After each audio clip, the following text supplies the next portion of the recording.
ये कहानी है एक छोटे से अनाथ बच्चे की, जब वो पहली बार अपनी लाइफ में एक ड्रैगन से मिलता है और ये ड्रैगन उसे खाने की बजाय उसे अपने बच्चे की तरह पालने का फैसला करता है। और फायर ड्रैगन किंग इग्नील उसे पढ़ना लिखना और यहाँ तक कि मैजिक का इस्तेमाल करके लड़ना भी सिखाता है, जब तक कि वो एक स्ट्रॉन्गेस्ट ड्रैगन स्लेयर मेज नहीं बन जाता। एक ऐसा मेज जो कि फायर मैजिक का इस्तेमाल कर सकता है, जो कि इस वर्ल्ड में काफी रेयर है और इसके पास इतनी पावर्स हैं कि वो इस दुनिया में किसी को भी आराम से खत्म कर सकता है। पर कुछ टाइम साथ रहने के बाद इग्नील उसे अचानक से छोड़कर गायब हो जाता है और ये बच्चा दोबारा से अनाथ हो जाता है। लेकिन वो एक बार दोबारा इग्नील से मिलना चाहता है, क्योंकि उसके मन में कुछ ऐसे सवाल हैं जिसका जवाब बस इग्नील ही दे सकता है। तो इस कहानी की शुरुआत एक ऐसी धरती से होती है जिसका नाम है फियोरे, और इस धरती पर चारों तरफ मैजिक ही मैजिक है। इतना मैजिक कि यहाँ के घरों और दुकानों में भी मैजिक मिलता है और कुछ लोग तो इस मैजिक को बेचते भी हैं और कुछ के लिए ये एक आर्ट है। और इन बंदों ने इसे सीखने के लिए अपनी जान भी दांव पर लगा दी और इन्हीं को विजर्ड्स कहा जाता है। और ये सारे के सारे विजर्ड्स अलग अलग ग्रुप से बिलोंग करते हैं जिन्हें गिल्ड्स कहा जाता है। और इस धरती पर ऐसे काफी सारे गिल्ड्स हैं, लेकिन यहाँ पर एक ऐसा गिल्ड है जहाँ से हमेशा लेजेंड्स आते हैं और हमेशा आते रहेंगे। और इस गिल्ड का नाम है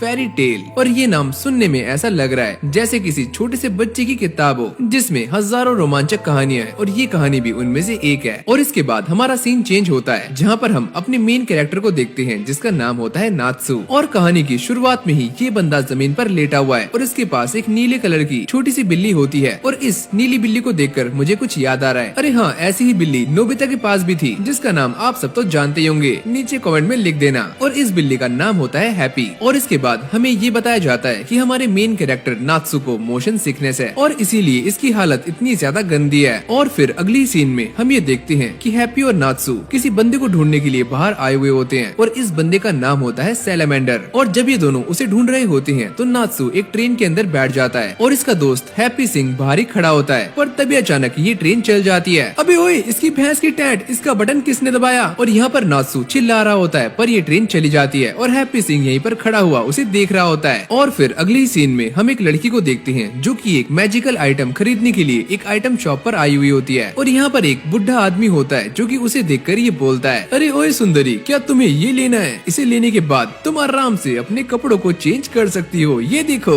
ऐसे। पर वो लड़की मना कर देती है और ये बोलती है, अरे नहीं, मुझे ये नहीं चाहिए, मुझे बस दरवाजे की चाबियां चाहिए। और इसके बाद वो बूढ़ा आदमी इसे एक गेट की दिखाता है और ये की इस लड़की को बहुत ही ज्यादा पसंद आती है। और जब ये उसका प्राइस पूछती है तो ये बूढ़ा आदमी बोलता है, अब तुमसे क्या कमाने, इसके बस 20,000 रूपए हुए। और ये सुनने के बाद वो लड़की अपनी अदाएं दिखाना शुरू कर देती है ताकि ये बूढ़ा आदमी फिसल जाए। और ये कहती है, क्या तुम मेरे लिए थोड़ा सा कम नहीं कर सकते? देखो मैं कितनी हसीन और जवान हूँ, प्लीज थोड़ा कम कर दो। पर अगली सीन में हम ये देखते हैं कि ये लड़की बहुत ही ज्यादा गुस्से में होती है, यानी कि वो बूढ़ा आदमी इसके सामने पिघला नहीं था और उसने इसे मना कर दिया। और जब ये लड़की आगे जा रही होती है तभी ये कुछ नोटिस करती है कि सामने बहुत सारी लड़कियाँ किसी का नाम लेकर उसे पुकार रही हैं और ये सारी लड़कियाँ सैलामेंडर का नाम ले रही होती हैं। ओ वाओ सैलामेंडर, तुम मेरी जान हो। और यहाँ पर हमें ये पता चलता है कि सैलामेंडर एक विजर्ड है जो कि बहुत ही ज्यादा फेमस है और इस बंदे के चर्चे दूर दूर तक हैं, क्योंकि ये बंदा फायर मैजिक का इस्तेमाल कर सकता है। और दूसरी तरफ हम ये देखते हैं कि नात्सु भी यहाँ पर पहुँच जाता है और जैसे वो सैलामेंडर का नाम सुनता है तो वो उसकी तरफ भागना शुरू कर देता है। और तभी वो अपने सामने एक बंदे को देखता है जो कि चारों तरफ से लड़कियों से घिरा होता है और उन्हें फ्लाइंग किसेस दे रहा होता है। और इसी बंदे का नाम होता है सैलामेंडर। और यहाँ पर वही लड़की जिसका नाम लूसी होता है वो भी इसे देखकर पागल हो रही होती है। और तभी नात्सु भीड़ में से निकलकर सैलामेंडर के पास पहुँच जाता है और ये बोलता है कि मैं भी तुम्हारा फैन हूँ। और ये देखकर सैलामेंडर चौंक जाता है और ये बोलता है, अबे ओए, तू कौन है और तू यहाँ पर क्या कर रहा है? और इसके बाद ये बंदा अपना इंट्रोडक्शन देना शुरू करता है और ये बोलता है कि मेरा नाम है सैलामेंडर, नाम तो सुना ही होगा। पर भाई नात्सु इसकी बातों से नाराज होकर यहाँ से जाने लगता है और सैलामेंडर ये देखकर चौंक जाता है, अबे ओए, तू कहाँ जा रहा है? पहले मेरी बात तो सुन ले। और ये देखकर वहाँ पर खड़ी हुई लड़कियों को बहुत ही ज्यादा गुस्सा आता है और वो सारी की सारी लड़कियाँ नात्सु को पेलना शुरू कर देती हैं, यानी कि उसे मार रही होती हैं। अरे ओए, तुम उसके बारे में ऐसा कैसे बोल सकते हो? वो मेरी जान है,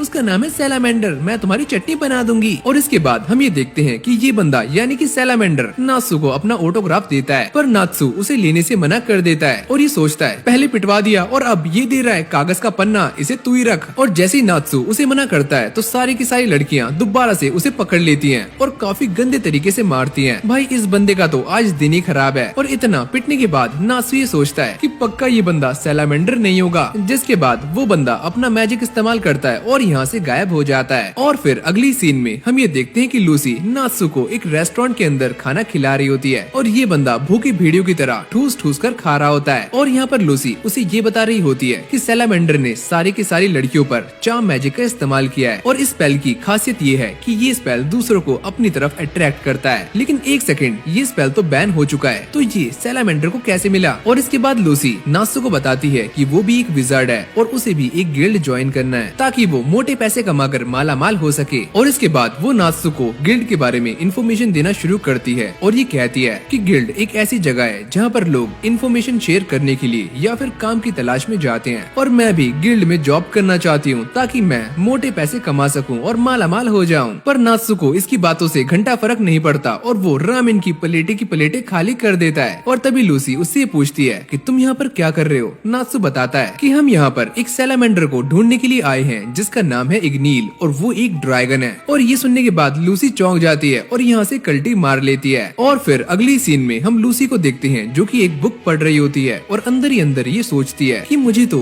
फेरी गिल्ड ज्वाइन करना है। लेकिन तभी अचानक यहाँ पर एंट्री होती है सैलामेंडर की, जो कि आते ही ये बोलता है क्या तुम मेरे साथ ज्वाइन करना चाहोगी? लेकिन लूसी उसे मना कर देती है और ये कहती है अबे ओए छपरी नल्ले, मैं तेरे साथ कभी भी पार्टी ज्वाइन नहीं करूंगी, निकल जा यहाँ से। और ये सुनते ही सैलामेंडर की धज्जियां उड़ जाती हैं और वो ये बोलता है मैं ये बात अच्छे से जानता हूँ कि तुम्हें फेरी टेल ज्वाइन करना है तो मैं तुम्हारी मदद कर सकता हूँ। और ये सुनने के बाद लूसी मान जाती है। और फिर अगली सीन में हम नात्सु और हैप्पी को देखते हैं जिनके सामने काफी सारी लड़कियां खड़ी होती हैं और ये सारी की सारी लड़कियां सैलामेंडर के बारे में ही बात कर रही होती हैं। अरे यार वो बंदा काफी अच्छा है और वो फेरी टेल का मेंबर है। और ये सुनने के बाद नात्सु चौंक जाता है, क्या फेरी टेल? और इसके बाद हमारा सीन चेंज होता है जहाँ पर हम सैलामेंडर और लूसी को देखते हैं जो एक शिप के अंदर होते हैं और यहाँ पर सैलामेंडर लूसी के ऊपर स्लीप मैजिक का इस्तेमाल करने ही वाला होता है पर लूसी को इसका पता चल जाता है और वो उसे रोक देती है। पर तभी अचानक लूसी ये नोटिस करती है कि इस जगह पर बहुत ही सारे गुंडे हैं जिन्होंने लड़कियों को उठाया हुआ है। और ये देखकर लूसी बोलती है आखिरकार ये सब क्या है? सैलामेंडर बोलता है हा हा हा, मैंने तुमसे झूठ कहा था और मैं तुम्हें फेरी टेल के अंदर लेकर नहीं जाऊंगा। मैं तुम्हें और इन सारी लड़कियों को स्लेव्स बनाने वाला हूँ और इसीलिए मैं इन्हें यहाँ पर लेकर आया हूँ। और ये सुनने के बाद लूसी अपना मैजिक इस्तेमाल करने ही वाली होती है पर ये बंदा उसके मैजिक को रोक लेता है और उसकी गेट कीज को बाहर फेंक देता है। और तभी अचानक यहाँ पर नात्सु की एक धमाकेदार एंट्री होती है और ये सारे उसे देखकर चौंक जाते हैं। पर इस बंदे की हालत खराब हो जाती है क्योंकि नात्सु को मोशन सिकनेस है। और फिर हम हैप्पी सिंह को देखते हैं जो कि पर लगाकर यहाँ पर आ जाता है और लूसी को लेकर उड़ जाता है और इसे रोकने के लिए सैलामेंडर मैजिक का इस्तेमाल कर रहा होता है। पर हैप्पी उसकी सारे के सारे मैजिक को डॉच करता हुआ उड़ रहा होता है और जैसे ही ये लूसी को लेकर थोड़ा आगे जाता है तभी उसके विंग्स गायब हो जाते हैं और वो दोनों पानी में गिर जाते हैं। लो भाई हो गया पोपट। लेकिन पानी में लूसी को अपनी गेट कीज मिल जाती हैं। और इसके बाद हम दोबारा से नात्सु को देखते हैं जिसको ये सारे बंदे कुत्तों की तरह मार रहे होते हैं, यानी कि ये फिर पिट रहा होता है। जिसके बाद लूसी अपनी गेट कीज का इस्तेमाल करती है और यहाँ पर एक मरमेड को बुलाती है और जब ये अपनी पावर्स का इस्तेमाल करता है तो ये लूसी को भी लपेट लेता है। लेकिन इसके साथ साथ पूरी की पूरी शिप पलट जाती है। लेकिन तभी हम नात्सु को देखते हैं जो कि अभी भी बचा हुआ खड़ा होता है और ये बोलता है बेटा हमसे पंगे मत लो वरना मैं तुम्हारा कुत्ता भर दूंगा। और ये सुनने के बाद वो सारे बंदे उसके ऊपर हमला करने के लिए आगे आ रहे होते हैं पर तभी वो ये नोटिस करते हैं कि नात्सु एक फेरी टेल विजार्ड है। जिसके बाद नात्सु उन सभी को अपने एक ही थप्पड़ से साइड कर देता है और ये कहता है कि तुम जो कोई भी हो पर मैं तुम्हें फेरी टेल गिल्ड का नाम खराब करने नहीं दूंगा। पर तभी अचानक हम ये देखते हैं कि वो बंदा नात्सु के ऊपर अपने फायर मैजिक से अटैक करने लगता है पर नात्सु उसकी सारी की सारी आग को खा रहा होता है। और इसके बाद वो अपना स्पेशल अटैक करता है जिसका नाम होता है फायर ड्रैगन रोर। और ये अटैक बहुत ही ज्यादा खतरनाक होता है और नात्सु ही सैलामेंडर है। और ये देखकर लूसी हैप्पी से पूछती है कि आखिरकार ये फायर को कैसे खा सकता है और उसका इस्तेमाल कैसे कर रहा है। हैप्पी बताता है अरे ओए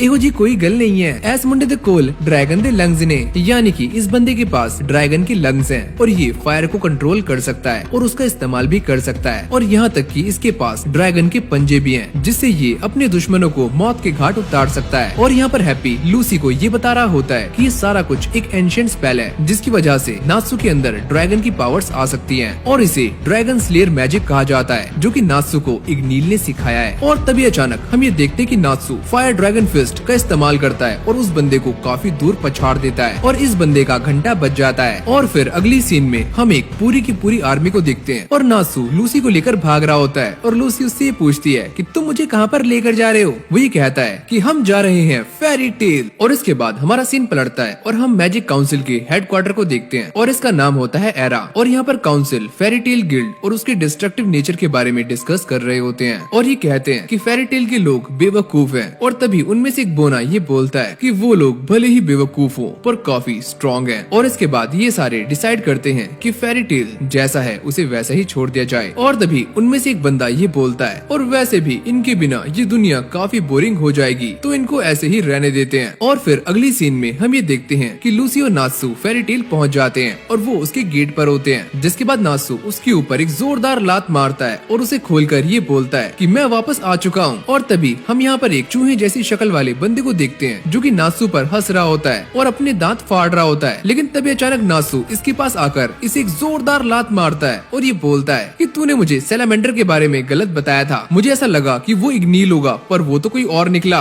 और फिर देखते ही देखते ये पूरी की पूरी जगह एक WWE के अखाड़े के रूप में चेंज हो जाती है और यहाँ के सारे बंदे एक दूसरे को मारना शुरू कर देते हैं और एक दूसरे पर चौड़े हो रहे होते हैं। और तभी हम यहाँ पर एक और बंदे को देखते हैं जिसका नाम होता है ग्रे फुल बस्टर। और ये बंदा एक काफी टैलेंटेड विज़र्ड है पर इस बंदे को कपड़े उतारने की कुछ ज्यादा ही जल्दी होती है। और यहाँ पर हम एक और लेडी को देखते हैं जिसका नाम होता है कैना और ये लड़की एक नंबर की पियक्कड़ है। और इसी बीच हम यहाँ पर एक लंबे चौड़े बंदे को देखते हैं जिसका नाम होता है एल्फ मैन। लेकिन तभी ग्रे और नात्सू उसे एक जोरदार मुक्का मारकर यहाँ से बाहर निकाल देते हैं। जिसके बाद एक और कैरेक्टर को इंट्रोड्यूस कराया जाता है जिसका नाम होता है लोकी और ये लड़कियों से घिरा हुआ होता है यानी कि ये एक नंबर का लौंडियाबाज है। और फिर हम मीरा जेन को देखते हैं जिसे ऐसी नंगी पुंगी फोटो खिंचवाने का बहुत ही ज्यादा शौक होता है और ये इसी के लिए फेमस होती है। और लास्ट में यहाँ पर एंट्री होती है फेरी टेल के मास्टर की और ये काफी लंबा चौड़ा होता है जिसे देखकर सारे लोग लड़ना बंद कर देते हैं और इसका नाम होता है मैकारोव। और इस बंदे की बस प्रेजेंस ही बड़ी होती है लेकिन असल में ये एकदम छोटा होता है, एकदम बोना।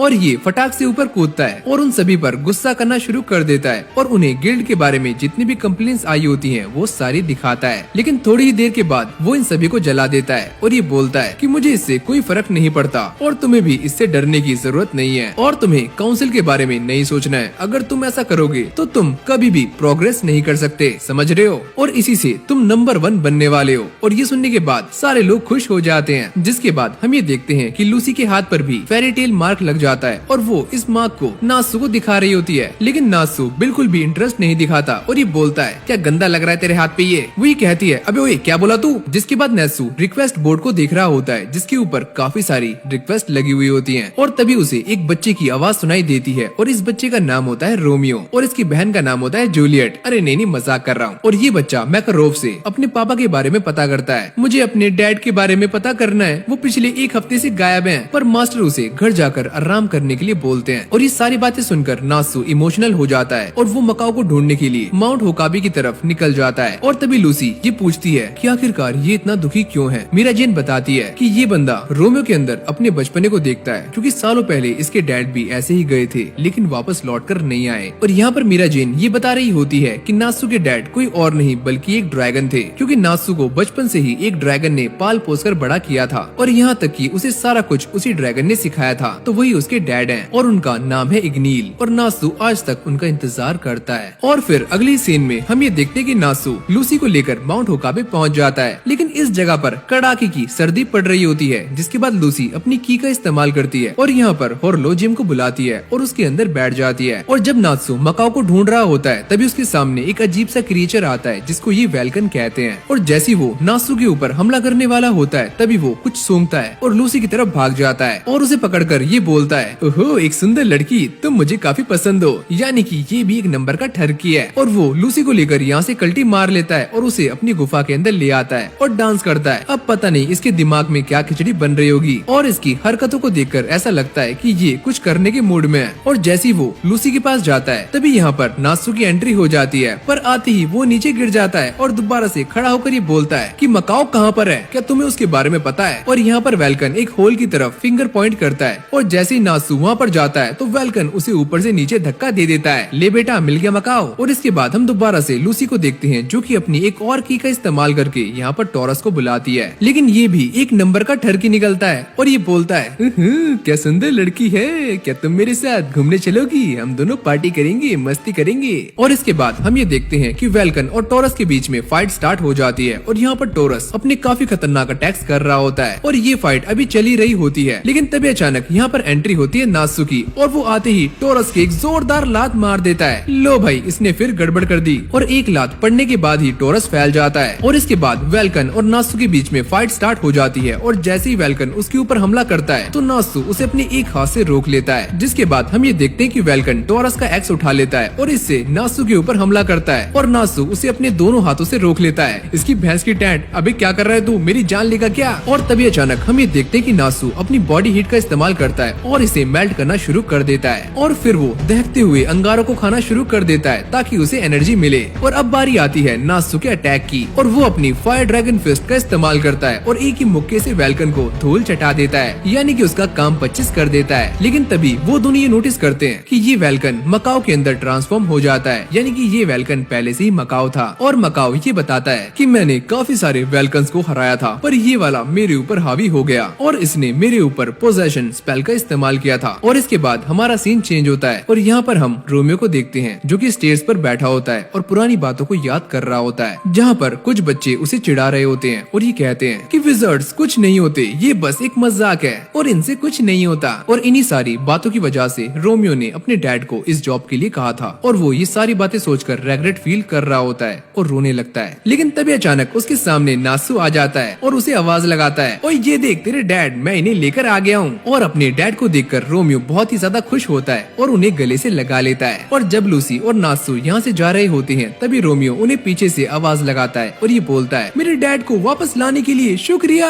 और इसके बाद हमारा सीन चेंज होता है और फिर हम लूसी को देखते हैं जो कि अभी अभी सोकर उठी होती है और अंगड़ाइयाँ ले रही होती है। और जब वो नहा धोकर अपने रूम में जा रही होती है तभी अचानक वो ये नोटिस करती है कि उसके रूम में पहले से ही नासु और हैप्पी सिंह बैठे होते हैं, जिनको देखकर वो बहुत ही ज्यादा चौंक जाती है। अबे ओए, तुम दोनों यहाँ पर क्या कर रहे हो। और ये बोलने के बाद वो उन दोनों की एक जोरदार लात मारती है और उनकी बत्ती सी हिला देती है, जिसके बाद ये दोनों मिलकर लूसी को परेशान करना शुरू कर देते हैं। और फिर लूसी नासु के लिए चाय बनाती है और ये कहती है कि फटाक से इसे पियो और यहाँ से निकल जाओ। लेकिन नासु इसकी बातों को दिल पर नहीं लेता और वो इससे सेलेस्टियल स्पिरिट कीज के बारे में पता करता है। और ये सुनने के बाद लूसी उसे अपनी कीज दिखाती है और उसके पास टोटल 6 कीज होती हैं, जिनमें से 3 सिल्वर और 3 गोल्ड होती हैं। और जब लूसी नासु को इन सारी कीज के बारे में बता रही होती है तभी उसे एक बात याद आती है, अरे हाँ, मैंने अभी एक न्यू की खरीदी थी पर मैंने उसके साथ कॉन्ट्रैक्ट नहीं किया है। और यहाँ पर हमें ये पता चलता है कि एक विज़ार्ड को अपने सेलेस्टियल के साथ कॉन्ट्रैक्ट करना पड़ता है और ये डिसाइड करना पड़ता है कि वो स्पिरिट किस दिन फ्री है। जिसके बाद लूसी इस स्पिरिट जिसका नाम प्लू होता है उससे कॉन्ट्रैक्ट बना लेती है। और इसके बाद हम ये देखते हैं कि प्लू अजीब अजीब सी हरकतें करना शुरू कर देता है और ये हरकत किसी को भी समझ नहीं आती सिवाय नासु के। जिसके बाद नासु लूसी को घूरना शुरू कर देता है और ये बोलता है कि अब से हम सारे एक टीम है। और यहाँ पर हैप्पी सिंह ये बताता है कि गिल्ड्स के अंदर अलग अलग लोग टीम बनाकर काम करते हैं ताकि वो किसी भी क्वेस्ट को जल्दी पूरा कर सके। और यहाँ पर नासु बोलता है कि मैंने पहले से ही एक क्वेस्ट लिया हुआ है। और जब लूसी इसे पढ़कर देखती है तो उसके अंदर एक बुक चुरानी होती है, लेकिन ये बुक एक ठरकी इंसान के पास है। लेकिन अगर वो इसे चुरा लेते हैं तो उन्हें 2 लाख ज्वेल्स मिलने वाले हैं, जो कि बहुत ज्यादा होते हैं। और जिस बंदे से इन्हें ये बुक चुरानी है उसे एक गोल्डन बालों वाली मेड चाहिए। और ये सारी बातें पढ़ने के बाद लूसी समझ जाती है कि इन दोनों ने उसे एक चारे के रूप में इस्तेमाल किया है। जिसके बाद वो नासु को मना कर देती है, पर नासु ये बोलता है, तुमने अभी अभी मुझसे कहा था कि एक सेलेस्टियल अपना वादा कभी नहीं तोड़ता, तो अब तुम्हें मेरे साथ चलना ही होगा। जिसके लिए लूसी मान जाती है। और फिर अगली सीन में हम ये देखते हैं कि टीम शैडो गियर भी इस बुक को ढूंढ रही होती है, यानी कि ये भी उसी कॉन्ट्रैक्ट को लेना चाहते थे, पर इन्हें ये पता चलता है कि ये क्वेस्ट पहले ही नासु ने ले लिया है। और यहाँ पर गिल्ड मास्टर ये बताते हैं कि अब इस काम को करने के 2 मिलियन ज्वेल्स मिलने वाले हैं, यानी कि अमाउंट पहले से बढ़ चुका है। और इसके बाद हम ये देखते हैं कि नासु अपनी टीम के साथ एक टाउन के अंदर पहुंच जाता है और उसे काफी भूख लगती है कि चलो यार वहाँ जाकर खाना खाते हैं। पर लूसी को कुछ काम होता है तो वो इन दोनों को छोड़कर यहाँ से चली जाती है। और जब ये दोनों अंदर बैठकर खाना ठूस रहे होते हैं तभी लूसी मेड के आउटफिट में यहाँ पर आ जाती है और ये काफी अच्छी लग रही होती है। और इसके बाद हम ये देखते हैं कि ये दोनों कैबी के घर पहुँच जाते हैं, जो कि ये बताता है कि वो बुक किसी और के पास है तो तुम उस बुक को जला दो या तो डिस्ट्रॉय कर दो। पर लूसी पूछती है ऐसा क्यों। वो ये कहते हैं कि कुछ भी हो जाए पर वो बुक एग्जिस्ट नहीं करनी चाहिए। और इसके बाद हम ये देखते हैं कि लूसी उसी बंदे के घर के बाहर पहुंच जाती है, लेकिन जैसे ही वो अंदर झांक रही होती है तभी जमीन जमीन फाड़कर एक काफी मोटी तगड़ी मेड बाहर निकलती है और ये काफी हट्टी कट्टी होती है। और तभी वो बंदा भी जमीन से बाहर आता है और लूसी को देखकर ये बोलता है, अरे ओए छोरी, मैं तुम्हें रिजेक्ट करता हूँ और यहाँ से चली जाओ, मुझे तुम बिल्कुल भी पसंद नहीं आई अथू।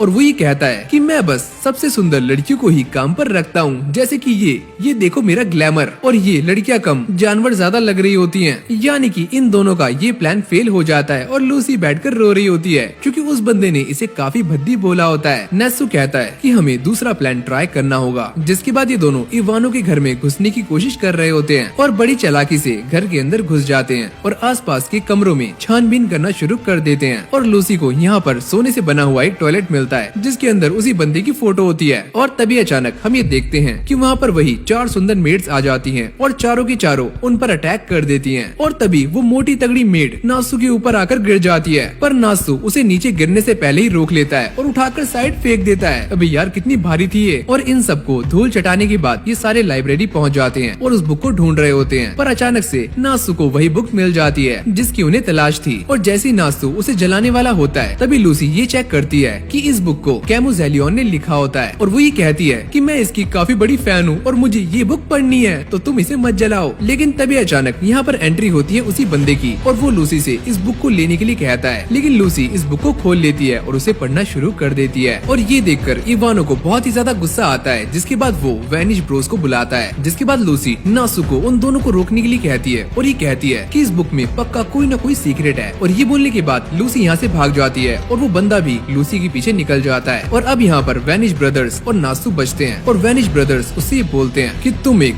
एबिलिटी टाइप विजर्ड हो जो कि अपने अंदर छुपी हुई एनर्जी का इस्तेमाल करते हो, और जो विजर्ड्स आइटम को इस्तेमाल करते हैं उन्हें होल्डर टाइप विजर्ड्स कहा जाता है और तुम वो नहीं हो। और ये बोलने के बाद उन दोनों के बीच में एक काफी खतरनाक फाइट स्टार्ट हो जाती है, जहाँ पर ये दोनों शुरू में नासू को कुत्तों की तरह मार रहे होते हैं और उसे हमला करने का एक भी मौका नहीं देते क्योंकि ये दोनों एंटी फायर स्पेशलिस्ट होते हैं। और दूसरी तरफ हम लूसी को देखते हैं जो कि अपने मैजिक का इस्तेमाल करके बड़ी स्पीड से ये बुक पढ़ रही होती है। लेकिन तभी अचानक यहाँ पर वही बंदा आ जाता है जो कि लूसी को पकड़ लेता है। और फिर हम नात्सू को देखते हैं जो कि उन दोनों पर फायर अटैक करता है, लेकिन ये दोनों उसके अटैक को दोबारा से रिवर्स कर देते हैं। लेकिन नात्सू इतनी जल्दी हार मानने वालों में से नहीं है। वो इस फायर को खा लेता है और करता है अपना एक और खतरनाक अटैक जिसका नाम होता है फायर ड्रैगन विंग अटैक। और ये अटैक इतना ज्यादा खतरनाक होता है कि नात्सू उन दोनों के साथ इस पूरे के पूरे घर को भी जला देता है। तो देख लो भाई, ये हाल होता है एंटी फायर स्पेशलिस्ट का। और वैनिश ब्रदर्स को हराने के बाद नात्सू लूसी को ढूंढने के लिए निकल जाता है। और इसके बाद हम दोबारा से उसी बंदे को देखते हैं जिसने लूसी को पकड़ा हुआ होता है और वो उससे ये बोलता है कि तुम मुझे इस बुक के अंदर लिखा हुआ सीक्रेट बता दो वरना मैं तुम्हारे हाथ तोड़ दूंगा। और जैसे ही बंदा उसके हाथ तोड़ने ही वाला होता है तभी अचानक यहाँ पर एंट्री होती है हैप्पी की, और वो आते ही इसके मुंह पर एक जोरदार लात मारता है और इसे पीछे गिरा देता है और लूसी को बचा लेता है। लेकिन दोबारा से उसके विंग्स गायब हो जाते हैं और वो नीचे गिर जाता है। भाई इसके साथ हमेशा यही होता है। और इसके बाद हम ये देखते हैं कि लूसी अपनी गोल्डन की का इस्तेमाल करने वाली होती है, लेकिन तभी ये बंदा अपना मैजिक एक्टिवेट कर लेता है और लूसी के ऊपर हमले करना शुरू कर देता है। और यहाँ पर इस बंदे के अटैक्स काफी खतरनाक होते हैं। और तभी ये बात सामने आती है कि इस बंदे ने जानबूझकर इस बुक को लिखवाया था और इसने उस बंदे को 3 सालों तक कैद कर रखा जब तक उसने इसके लिए बुक नहीं लिख दी। और ये सारी बातें लूसी को भी पता होती हैं। तभी इवानो उससे पूछता है कि आखिरकार तुम ये सारा कुछ कैसे जानती हो। लूसी कहती है कि ये सारा कुछ इस किताब के अंदर लिखा हुआ है और वो ये कहती है कि तुम इसे पढ़ नहीं सकते क्योंकि कैमू ने इसके ऊपर एक स्पेल कास्ट किया था जो कि तुमसे बिलोंग नहीं करता। और इसके बाद हम ये देखते कि लूसी दोबारा से अपनी गेट की का इस्तेमाल करती है और यहाँ पर कैंसर को बुला लेती है। और इवानो के पास भी एक गेट की होती है जिसका इस्तेमाल करके वो विर्गो को बुला लेता है और ये भी एक तरह की सेलेस्टियल स्पिरिट होती है। अबे यार ये स्पिरिट्स कैसी कैसी हैं। लेकिन तभी अचानक हम ये देखते हैं कि नात्सू भी इस स्पिरिट के साथ यहाँ पर समन हो जाता है क्योंकि नात्सू ने उसे पकड़ा हुआ था तो वो भी यहाँ पर आ गया। जिसके बाद हम ये देखते हैं कि नात्सू और लूसी दोनों मिलकर उन दोनों से भिड़ना शुरू कर देते हैं और ये दोनों मिलकर अपनी पावर्स का इस्तेमाल करते हैं और उस बंदे को हरा देते हैं और यहाँ तक कि उसकी सेलेस्टियल स्पिरिट को भी। और जैसे ये बंदा हारने के बाद नीचे गिरता है तो इसकी विग उतर जाती है, यानी कि ये बंदा अंदर से टकला होता है एकदम चमकता हुआ चांद। और इसके बाद हम ये देखते हैं कि इस बंदे का पूरा घर तहस नहस हो जाता है और ढह जाता है। और फिर अगली सीन में हम ये देखते हैं कि लूसी इस बुक को लेकर कैबी के पास चली जाती है और उसे ये बुक दे देती है और ये कहती है मैं इस बात को जानती हूँ कि तुम अपने फादर की लेगेसी को बचाना चाहते हो, यानी कि ये बंदा उसका बेटा होता है। और इसके बाद हमें एक पास्ट का सीन दिखाया जाता है जहाँ पर इसके डैड घर आते हैं और वो काफी गुस्से में होते हैं और ये बोलते हैं कि मैं आज के बाद किताब नहीं लिखूंगा। और ये बोलने के बाद वो अंदर आते हैं और अपना हाथ काट काट लेते हैं। और ये घटना उसी इंसिडेंट के बाद की होती है। और इसके बाद कैबी अपने फादर से मिलने के लिए हॉस्पिटल आता है और उनसे ये बोलता है कि आपको उस बंदे के साथ काम नहीं करना चाहिए था, वो एक अच्छा इंसान नहीं था।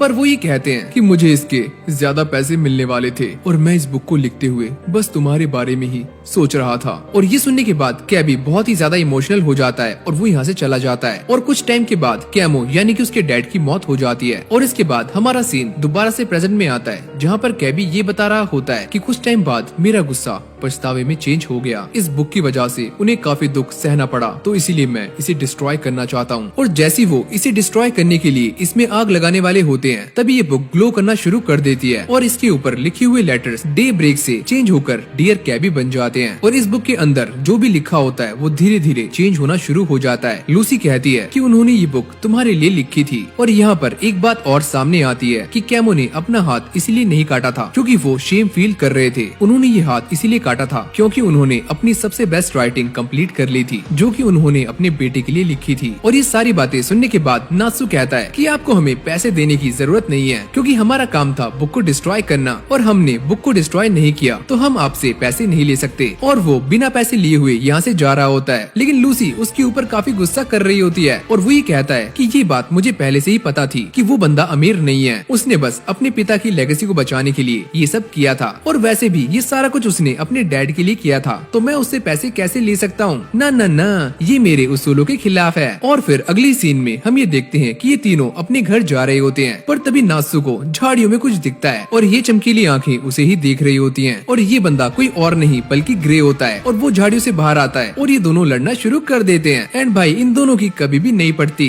और कुछ देर के बाद ये दोनों बात कर रहे होते हैं, जहाँ पर ग्रे ये बताता है कि हमें जल्दी से गिल्ड जाना होगा क्योंकि एर्जा वापस आ रही है। जिसके बाद ये सारे लूसी को एर्जा के बारे में बताना शुरू कर देते हैं कि एर्जा काफी खतरनाक है और वो बहुत स्ट्रॉन्ग भी है, यहाँ तक कि वो कमांडर को भी अपनी एक ही लाश से उड़ा सकती है। और जब ये सारे बातें कर रहे होते हैं तभी अचानक हम ये देखते हैं कि उनके ऊपर हमला हो जाता है और ये हमला विजर्ड्स ने किया होता है। और ये सारे बंदे हैप्पी को खाना चाहते हैं और वो उसे पकड़कर भूनना शुरू कर देते हैं, लेकिन तभी यहाँ पर वो तीनों आ जाते हैं, जहाँ पर लूसी हैप्पी को बचा रही होती है और नात्सु और ग्रे उन बंदों से लड़ रहे होते हैं। लेकिन ये बंदे काफी कमजोर होते हैं, तो वो दोनों इन्हें आराम से हरा देते हैं और एक पेड़ से बांध देते हैं। और उनमें से एक बंदा कुछ लिपसिंग करता है और तभी अचानक वहाँ पर एक काफी बड़ी हाथ की शैडो आ जाती है, जो कि उन सारे के सारे विजार्ड्स को पेड़ के साथ ही यहाँ से ले जाती है या शायद उन सभी को जमीन के अंदर घुसा देती है। और फिर अगली सीन में हम एक लड़की को देखते हैं जिसने एक आर्मर पहना हुआ होता है और वो अपने हाथ में काफी बड़ा हॉर्न लेकर आ रही होती है और सारे लोग उसे ही नोटिस कर रहे होते हैं कि आखिरकार ये लड़की कौन है। और इसके बाद हमारा सीन चेंज होता है और हम नात्सु और लूसी को देखते हैं जिनके पास पैसों की किल्लत हो गई होती है और ये दोनों नोटिस बोर्ड को चेक कर रहे होते हैं ताकि उन्हें कोई क्वेस्ट मिल जाए। और यहाँ पर लूसी अपने लिए जॉब ढूंढ रही होती है और तभी उसके पास मीरा जेन आती है और ये कहती है कि एक बार तुम्हें जॉब मिल जाए तो मुझे इन्फॉर्म कर देना। और वो ये कहती है कि गिल्ड मास्टर यहाँ से जा चुके हैं, तो उनके आने तक यहाँ का सारा काम मैं ही संभाल रही हूँ, तो तुम्हें सारी इन्फॉर्मेशन मुझे देनी होगी। और जब तक गिल्ड मास्टर मीटिंग से वापस नहीं आते तो मैं यहाँ की इंचार्ज हूँ। लूसी पूछती है कौन सी मीटिंग? और ये सुनने के बाद मीरा जेन एक पेन निकालती है जिससे वो हवा में लिख सकती है और वो ये बताती है कि एरा सबसे पावरफुल मैजिक ऑर्गेनाइजेशन है और इसके अंदर टोटल 10 मेंबर्स हैं, जो कि इस बात को नोटिस करते हैं कि सारे गिल्ड सही से काम कर रहे हैं या फिर नहीं। और अगर ये सारे गिल्ड सही से काम नहीं करते तो ये उन्हें पनिश कर देते हैं। और यहाँ पर वो ये बताती है कि गिल्ड मास्टर को रेगुलर बेसिस पर बाकियों के साथ मीटिंग करनी पड़ती है, जो कि काफी जरूरी है और इसी से ये सारे आपस में मिलकर काम करते हैं। और इसके बाद मीरा जेन डार्क गिल्ड के बारे में बताती है कि ये गिल्ड एक ऐसा गिल्ड है जो कि किसी भी रूल्स और रेगुलेशन को फॉलो नहीं करता और ये गिल्ड काफी खतरनाक है, जो कि ज्यादातर क्रिमिनल एक्टिविटी में ही इन्वॉल्व रहता है। और इसके बाद हम दोबारा से नात्सु और ग्रे को देखते हैं जो कि लड़ना शुरू कर देते हैं और तभी यहाँ पर एंट्री होती है एर्जा की, यानी कि ये वही लड़की है जो कि अपने हाथ में काफी बड़ा सींग लेकर आ रही थी और इसी का नाम है एर्जा। और उसके आते ही यहाँ का पूरा एनवायरनमेंट चेंज हो जाता है और सारे लोगों की फटने लगती है, यहाँ तक कि नात्सु और ग्रे की भी। ये दोनों उसको देखते ही लड़ना बंद कर देते हैं और ऐसे बिहेव करते हैं जैसे कि ये दोनों काफी जिगरी दोस्त हों। क्या हाल है मेरे भाई? और ये सारा कुछ इसीलिए हो रहा होता है क्योंकि एर्जा काफी स्ट्रॉन्ग है और उसने अकेले ही इन दोनों को हराया होता है। जिसके बाद हम ये देखते हैं कि एर्जा उन दोनों से अपने अगले मिशन के लिए हेल्प मांगती है और उसके जाते ही ये दोनों दोबारा से लड़ना शुरू कर देते हैं, यानी यानी कि इनकी दोस्ती गई तेल लेने। और यहाँ पर हम लूसी को भी देखते हैं जो कि बैठी हुई ये सारा कुछ देख रही होती है और उसे यहाँ पर मीरा जेन ने भेजा होता है ताकि ये दोनों लड़े ना और अपनी अपनी हद में रहें। लेकिन भाई ये दोनों खुले सांड हैं जो कि कहीं भी और कभी भी लड़ना शुरू कर देते हैं। और तभी अचानक यहाँ पर एंट्री होती है एर्जा की और उसे देखते ही ये दोनों दोबारा से भाई भाई बन जाते हैं। अरे यार तू मेरा भाई है, अरे हाँ मैं तेरा भाई हूँ ना।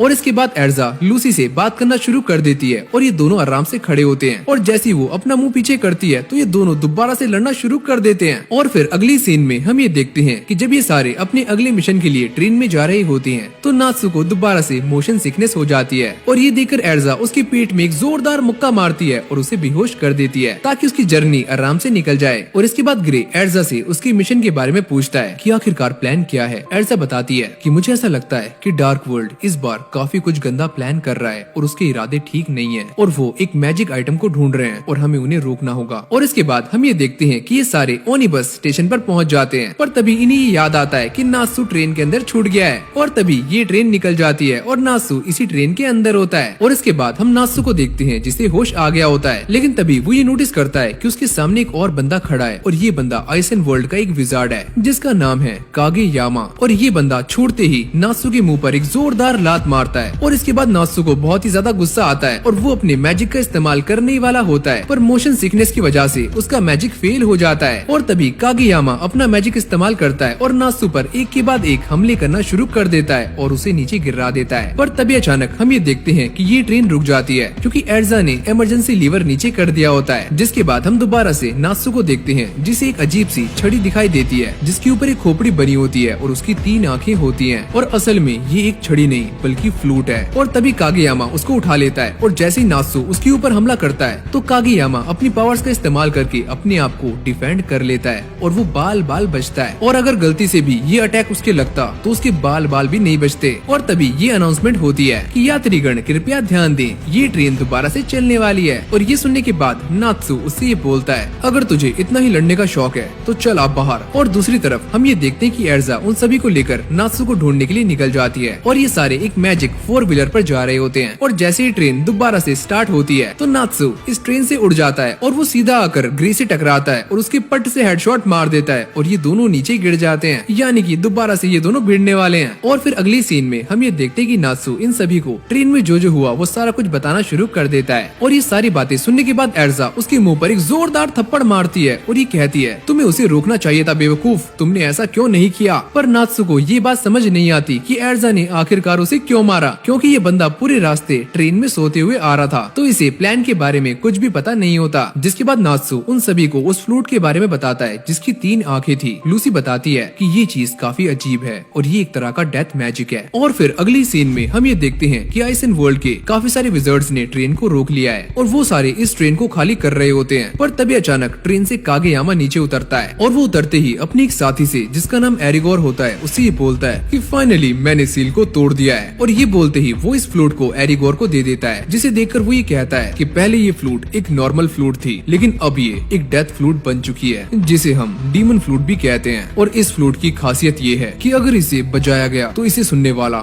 मर जाएगा और इससे हम एक साथ न जाने कितने लोगों को मौत के घाट उतार सकते हैं। और तभी एरिगोर खुश होकर ये बोलता है कि अब ये मेरा हुआ। और इसके बाद हम एक बिल्डिंग को देखते हैं जहाँ पर सारे के सारे गिल्ड मास्टर मीटिंग कर रहे होते हैं। और सबसे पहले हम ब्लू पेगासस के गिल्ड मास्टर को देखते हैं जिनका नाम होता है बॉब। और ये एक आदमी है जिसकी हरकतें औरतों वाली हैं। और यहाँ पर हम एक और चश्मे वाले बंदे को देखते हैं जिसका नाम होता है गोल्ड माइन। और यहाँ पर ये सारे मैकारोव से बातें कर रहे होते हैं और तभी अचानक यहाँ पर एक चिड़िया आती है जो कि मैकारोव के लिए एक चिट्ठी लेकर आई होती है और इसे मीरा जेन ने भेजा होता है। और जैसे मैकारोव इसे ओपन करते हैं तभी उनके सामने मीरा जेन आ जाती है जो कि उन्हें नात्सु की नई टीम के बारे में बताती है जिसके अंदर ग्रे, नात्सु और एर्जा एक साथ हैं और ये सबसे स्ट्रॉन्गेस्ट टीम होने वाली है जिसे फेरी टेल ने आज तक नहीं देखा होगा। और ये सुनने के बाद मैकारोव पीछे पलट जाते हैं और ये सोचते हैं अबे यार इन तीनों को एक टीम में किसने रख दिया, ये तीनों मिलकर पूरी की पूरी सिटी को तबाह कर देंगे, ये तीनों पागल हैं। और इसके बाद हम स्टेशन का सीन देखते हैं जहाँ पर लोग ट्रेन पर हुए हमले के बारे में बात कर रहे होते हैं और यहाँ पर नात्सु की पूरी टीम इसे देख रही होती है। पर नात्सु आराम से मुंह छुपाकर बैठा होता है। उसे उसे इससे कोई भी मतलब नहीं है। और उन्हें यहाँ पर ये पता चलता है कि उन विजर्ड्स को ढूंढने के लिए पूरी की पूरी आर्मी को तैनात किया गया है। और इसके बाद वो यहाँ से चले जाते हैं। और फिर अगले सीन में हम एरिगोर को देखते हैं जो कि कागेयामा पर बहुत ही ज्यादा गुस्सा कर रहा होता है कि तुम एक नंबर के बेवकूफ हो, तुम्हारी वजह से उस बच्चे ने लूलाबाई को देख लिया और ये तुम्हारी काफी बड़ी गलती है। पर कागेयामा ये बोलता है कि उसे हमारे प्लान के बारे में कुछ भी पता नहीं है और अगर उन्हें पता लगता भी है तो वो हमें रोक नहीं सकते। ये सुनने के बाद एरिगोर कहता है इन फेरी टेल विजर्ड्स को सबक सिखाना पड़ेगा। और फिर अगली सीन में हम एर्जा को देखते हैं जो कि अपनी कार को काफी तेज भगा रही होती है ताकि वो सारे के सारे विजर्ड्स को पकड़ सके। और ये गाड़ी विजर्ड्स की मैजिक एनर्जी के साथ कनेक्टेड होती है और उसी से स्पीड पकड़ती है। यानी कि इस गाड़ी को चलाने के लिए मैजिक एनर्जी का इस्तेमाल होता है, ना कि पेट्रोल और डीजल का। जिसके बाद ये सारे वहाँ पर पहुँच जाते हैं और तभी एर्जा सामने आती है और वहाँ के ऑफिशियल से ये पूछती है कि आखिरकार यहाँ पर क्या हुआ है, वैसे तुम हो कौन और मैं तुम्हें क्यों बताऊं। और ये सुनने के बाद एर्जा उसे टक्कर मारती है और नीचे गिरा देती है। बेटा अब बताएगा सारा कुछ। जिसके बाद ये सारे बिल्डिंग के अंदर एंटर हो जाते हैं और आइस एंड वर्ल्ड विजर्ड्स को ढूंढना शुरू कर देते हैं। और जो आर्मी उनको रोकने के लिए यहाँ पर आई हुई थी वो सारे के सारे यहाँ पर बेहोश पड़े होते हैं। और जैसे ही ये सारे आगे पहुँचते हैं तभी उनके सामने एरिगोर और उसकी पूरी की पूरी आर्मी खड़ी होती है, जैसे कि ये सारे उन्हीं का इंतजार कर रहे थे। और ये देखकर एर्जा उसे कहती है कि तुम्हारा प्लान क्या है। एरिगोर बोलता है कि मैं यहाँ पर लूलाबाई सॉन्ग को टेलीकास्ट करने वाला हूँ क्योंकि इस जगह से ये बंदा ज्यादा एरिया कवर कर सकता है और जितने लोग इस सॉन्ग को सुनेंगे वो सारे के सारे मारे जाएंगे, यानी कि जितनी रेंज उतने ज्यादा लोगों की मौत। एर्जा उससे पूछती है कि आखिरकार तुम ये क्यों कर रहे हो। वो बोलता है कि इनके पास कुछ ऐसी चीजें हैं जो कि बाकियों के पास नहीं है। और तभी लूसी ये बोलती है कि इन्हें मारने के बाद तुम्हें तुम्हारे राइट्स नहीं मिलेंगे। एरिगोर बोलता है ये तुम्हारी गलत फहमी है, हमें राइट्स नहीं चाहिए, हमें चाहिए पावर, क्योंकि पावर ही सब कुछ है। और तभी अचानक हम ये देखते हैं कि कागेयामा लूसी पर हमला करने के लिए आगे आ रहा होता है, पर तभी नात्सु बीच में आ जाता है और उसको रोक लेता है और वो लड़ने के लिए एकदम तैयार होता है। और ये देखकर एरिगोर सोच रहा होता है कि ये सारे के सारे मेरे जाल में फंस चुके हैं और वहाँ से गायब हो जाता है। जिसके बाद एर्जा ग्रे और नात्सु को उसका पीछा करने के लिए कहती है, लेकिन ये दोनों दोबारा से लड़ना शुरू कर देते हैं, जिसको देखकर एर्जा को बहुत ही ज्यादा गुस्सा आता है। जिसके बाद ये दोनों एरिगोर का पीछा करने के लिए चले जाते हैं और यहाँ पर कागेयामा और रायले भी उसके पीछे निकल जाते हैं। और तभी अचानक हम ये देखते हैं कि एर्जा अपने मैजिक से एक स्वॉर्ड समन करती है और यहाँ पर सारे के सारे बंदों को धोना शुरू कर देती है। और वो देखते ही देखते अपने वेपन्स को अलग अलग फॉर्म में चेंज कर रही होती है और सभी को धूल चटा रही होती है, क्योंकि एक विजर्ड अपने अलग अलग वेपन्स को समन कर सकता है जो कि कहीं और स्टोर होते हैं। और तभी हम लूसी को देखते हैं जो कि अपनी की का इस्तेमाल करती है और यहाँ पर कैंसर को बुला लेती है और वो इन सभी को बड़े गंदे तरीके से मारने लगता है। लेकिन तभी एर्जा ये नोटिस करती है कि यहाँ पर काफी सारे बंदे अब भी बाकी हैं और ये देखकर वो अपने आर्मर को हेवंस व्हील आर्मर में कन्वर्ट कर लेती है। जिसके बाद वो अपना एक और खतरनाक अटैक उनके ऊपर इस्तेमाल करती है और उन्हें मौत के घाट उतार देती है। जिसके बाद यहाँ पर बस एक ही बंदा बचता है और वो भी एर्जा की पावर्स को देखकर यहाँ से कल्टी मार लेता है और वो लूसी को उसे फॉलो करने के लिए कहती है कि जाओ तुम इसके पीछे जाओ। और इसके बाद हम दोबारा से नात्सु और ग्रे को देखते हैं जो कि आगे बढ़ रहे होते हैं, पर आगे जाने के बाद उनके सामने दो रास्ते आते हैं जो कि अलग अलग होते हैं और ये दोनों अलग अलग रास्ता चूज कर लेते हैं। जहाँ पर ग्रे एक स्टूडियो के अंदर घुस जाता है और उसके दरवाजे को लात मारकर तोड़ देता है और उसे ऐसा लगता है कि एरिगोर यहाँ पर होगा, पर तभी रायले उसके ऊपर हमला कर देता है और ये अंदर छुपकर बैठा होता है। और इसके बाद हम एर्जा को देखते हैं जो कि सभी को ये बता रही होती है कि यहाँ पर एक बंदा डार्क मैजिक का इस्तेमाल करने वाला है, तो तुम जितना हो सके उतना दूर चले जाओ। और ये सुनने के बाद सारे के सारे लोग यहाँ से 9-2-11 हो जाते हैं। भाई आखिरकार इन्हें भी अपनी जान प्यारी है। पर तभी अचानक हम ये देखते हैं कि एर्जा ये नोटिस करती है कि उसके सामने एक विंड बैरियर है और इस बैरियर को एरिगोर ने बनाया है ताकि सारे के सारे लोग अंदर ही रह सकें और वो बाहर ना जा पाएं। जिसके बाद एरिगोर एर्जा को भी इस बैरियर के अंदर डाल देता है और वो यहाँ से बाहर निकलने की काफी कोशिश कर रही होती है पर निकल नहीं पाती। और ये देखकर एरिगोर यहाँ से चला जाता है और फिर हम अंदर का सीन देखते हैं जहाँ पर ग्रे और रायले एक दूसरे के साथ लड़ रहे होते हैं और यहाँ पर ग्रे उसके ऊपर भारी पड़ रहा होता है। जिसके बाद ग्रे उसे कॉलर से पकड़ लेता है और ये पूछता है कि तुम्हारा प्लान क्या है, हमें बता दो। रायले कहता है कि हमारा प्लान यही था कि हम तुम्हें जाल में फंसा दें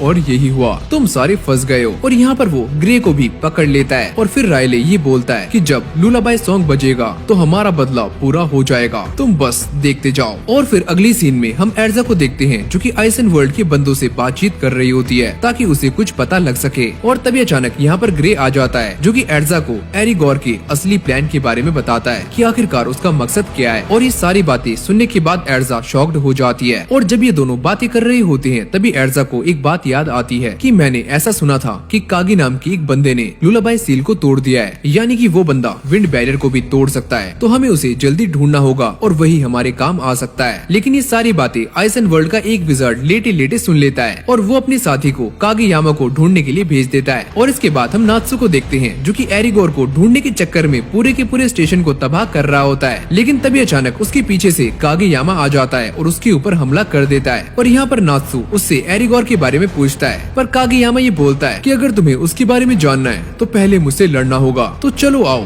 फाइट करते हैं। और ये बोलते ही ये दोनों एक दूसरे से भिड़ना शुरू कर देते हैं और अपनी अपनी मैजिक का इस्तेमाल कर रहे होते हैं। और यहाँ पर कागेयामा स्नैक शैडो का इस्तेमाल करता है, लेकिन तभी नात्सु अपने फायर मैजिक का इस्तेमाल करता है और उसके इस अटैक को चकनाचूर कर देता है। और ये देखकर कागेयामा काफी चौंक जाता है कि आखिरकार ये इसने कैसे किया, इसकी ताकत तो काफी कमाल की है। और नात्सु के इस अटैक की वजह से पूरा का पूरा स्टेशन हिलना शुरू हो जाता है और ये सारे समझ जाते हैं कि आखिरकार ये हरकत किसकी है। और तभी यहाँ पर एर्जा और ग्रे भी आ जाते हैं और एर्जा आते ही कागेयामा के ऊपर हमला कर देती है और उससे ये पूछती है कि मुझे ये बताओ कि हम इस बैरियर को कैसे तोड़ सकते हैं। और ये सुनने के बाद इस बंदे की चड्डी गीली हो रही होती है और साथ साथ पीली भी, और वो ये कहता है कि हाँ बताता हूँ। लेकिन तभी अचानक उसके पीछे एक और विज़र्ड आ जाता है जो कि कागेयामा को जान से मार देता है और इस बंदे का यही काम था। और ये देखकर कात्सु को बहुत ही ज्यादा गुस्सा आता है और वो ये कहता है कि तुम अपने साथी के साथ ऐसा कैसे कर सकते हो। और ये बोलने के बाद वो उसके मुंह पर एक जोरदार लात मारता है और उसे हवा में उड़ा देता है। और यहाँ पर कागे मर रहा होता है, पर एर्जा उसे पटक रही होती है, अबे ओए उड़ जा, यहाँ पर तू ही है जो कि हमें बचा सकता है, तो जल्दी खड़ा हो। और फिर हम एरिगोर को देखते हैं जो कि गिल्ड मास्टर के काफी करीब पहुंच चुका होता है। और फिर हम नात्सु को देखते हैं जो कि इस बैरियर से बाहर निकलने की पूरी कोशिश कर रहा होता है, लेकिन वो बाहर नहीं निकल पाता क्योंकि ये बैरियर काफी स्ट्रॉन्ग होता है। लेकिन नात्सु उसे बार बार हिट कर रहा होता है और एर्जा भी कागेयामा को उठाने की काफी कोशिश कर रही होती है। और कुछ देर के बाद लूसी नात्सु को पकड़ लेती है, अबे बस कर भाई। और तभी नात्सु को एक बात याद आती है कि जब उसने उस मोटी औरत को पकड़ा था तो वो भी उसके साथ टेलीपोर्ट हो गया था, पर लूसी उसे ऐसा करने से मना करती है क्योंकि ये काफी रिस्की है और इसके लिए हमें एक और सेलेस्टियल स्पिरिट की जरूरत पड़ने वाली है जो कि बाहर हो। लेकिन तभी अपना छुटकू हैप्पी लूसी को एक की दे देता है और वो लूसी को इस नई की के साथ कॉन्ट्रैक्ट करने के लिए कहता है, पर लूसी मना कर देती है कि अभी हमें यहाँ से बाहर निकलना है, मैं ये बाद में करूंगी। और ये सुनने के बाद हैप्पी सैड हो जाता है और वो ये कहता है कि मुझे ऐसा लगा था कि तुम इसका इस्तेमाल करोगी और हम भी बाहर निकल जाएंगे।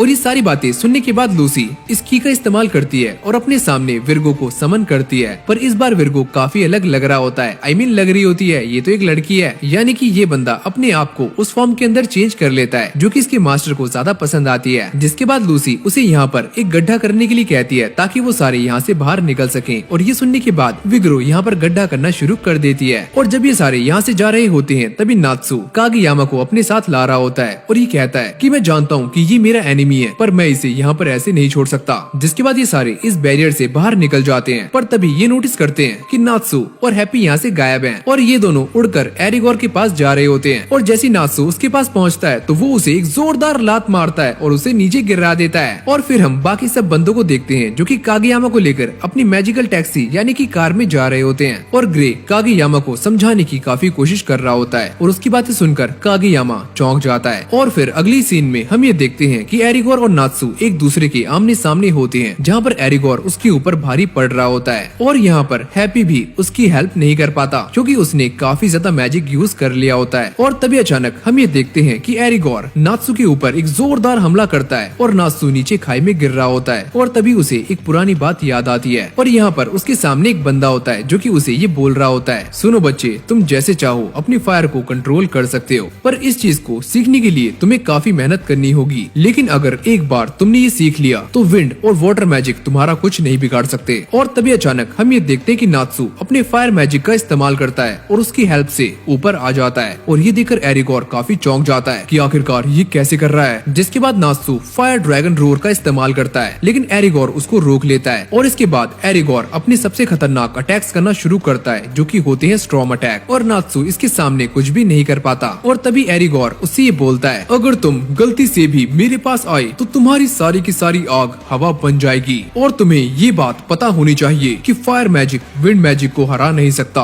तो तुम मुझसे दूर रहो और हार मान जाओ। और ये बोलने के बाद एरिगोर नात्सू पर अटैक्स करना शुरू कर देता है और नात्सू इन सारे अटैक से बच रहा होता है और इसी मौके का फायदा उठाकर नात्सू उस पर हमला करने के लिए आगे जा रहा होता है, पर एरिगोर की विंड इंटेंसिटी काफी ज्यादा होती है तो नात्सू उसके पास तक पहुंच नहीं पाता और एरिगोर उसे पटक कर नीचे मारता है। और तभी अचानक हम ये देखते हैं कि एरिगोर अपना फाइनल अटैक करता है और इसका नाम होता है एमेरा बैरम और ये अटैक काफी ज्यादा खतरनाक होता है जिससे नात्सू नीचे गिर जाता है, पर ये बंदा अब भी जिंदा है और लड़ सकता है। पर एरिगोर को ऐसा लगता है कि नात्सू मर चुका है और वो ये बोलता है कि बहुत जल्दी मैं सारे के सारे गिल्ड मास्टर्स को भी तुम्हारे पास ही भेजने वाला हूँ, तो तैयार रहो। पर तभी वो ये नोटिस करता है कि नात्सू अब भी जिंदा है और ये देखकर वो चौंक जाता है, अरे ये कैसे हो सकता है और तुम जिंदा कैसे हो और तुम्हें ये क्या हो रहा है, ये कैसी ताकत है। जिसके बाद हम नात्सू को देखते हैं जिसकी बॉडी से फ्लेम्स निकल रही होती हैं और वो ये कहता है कि अब बस बहुत हुआ और मैं इसे हराने जा रहा हूँ, तुम मुझसे बच नहीं सकते। और ये बोलने के बाद नात्सू अपनी पूरी ताकत का इस्तेमाल करता है और धीरे धीरे विंड की दिशा को बदलना शुरू कर देता है और ये देखकर हैप्पी सिंह काफी चौंक जाता है, आखिरकार ये कर कैसे रहा है, ये तो एक एंशिएंट मैजिक है। जिसके बाद हैप्पी उसे चिढ़ाना शुरू कर देता है कि ये तुमसे नहीं होगा, इसे तो बस ग्रे ही कर सकता है। और ये सुनने के बाद नात्सू को और भी ज्यादा गुस्सा आता है और उसकी आग दहकने लगती है और इसकी वजह से एरिगोर की हवा निकल जाती है, यानी कि उसका अटैक फेल हो जाता है। और ये इसीलिए होता है क्योंकि नात्सू के आसपास जितनी भी एयर होती है वो उसके गर्म होने के साथ साथ एयर को भी गर्म कर देता है और इस वजह से एक लो प्रेशर एरिया बन जाता है और विंड हमेशा हाई प्रेशर से लो प्रेशर की तरफ जाती है। और इसके बाद हम ये देखते हैं कि नात्सू अपना एक और खतरनाक अटैक जिसका नाम fire dragon sword horn attack होता है वो करता है और ये अटैक इतना ज्यादा दमदार होता है कि एक ही अटैक से एरिगोर चित हो जाता है। और तभी यहाँ पर बाकी के फेरी टेल विजर्ड्स कागेयामा के साथ पहुँच जाते हैं और एर्जा नात्सू को थैंक यू बोलती है क्योंकि उसने एरिगोर को रोक लिया है। और जब ये सारे आपस में बातें कर रहे होते हैं तभी कागेयामा यहाँ से मैजिक 4 व्हीलर और लुलाबाई को चुरा कर भाग जाता है और ये देखकर सारे चौंक जाते हैं, इसकी भैंस की टैंट, ये क्या हुआ। और फिर अगले ही सीन में हम दोबारा से कागेयामा को देखते हैं जो कि उसी बिल्डिंग के सामने होता है जहाँ पर गिल्ड मास्टर्स की मीटिंग चल रही होती है और वो खड़ा हुआ कुछ सोच रहा होता है। पर तभी अचानक उसे पीछे से एक आवाज आती है और वो ये नोटिस करता है कि यहाँ पर मैकारोव एक मैगजीन पढ़ रहे होते हैं, यानी कि लड़कियों को ताड़ रहे होते हैं, मतलब कि ये बुढ़ा भी एक नंबर का ठरकी है। और जैसे मैकारोव को ये पता चलता है कि कागेयामा ने उसे देख लिया है तो वो अपने आप को कवर अप करने की कोशिश करता है, अरे नहीं नहीं नहीं, मैं तो बस बच्चों की किताबें पढ़ रहा था, ऐसा कुछ भी नहीं है, अरे देखो A फॉर सेब, B फॉर लड़का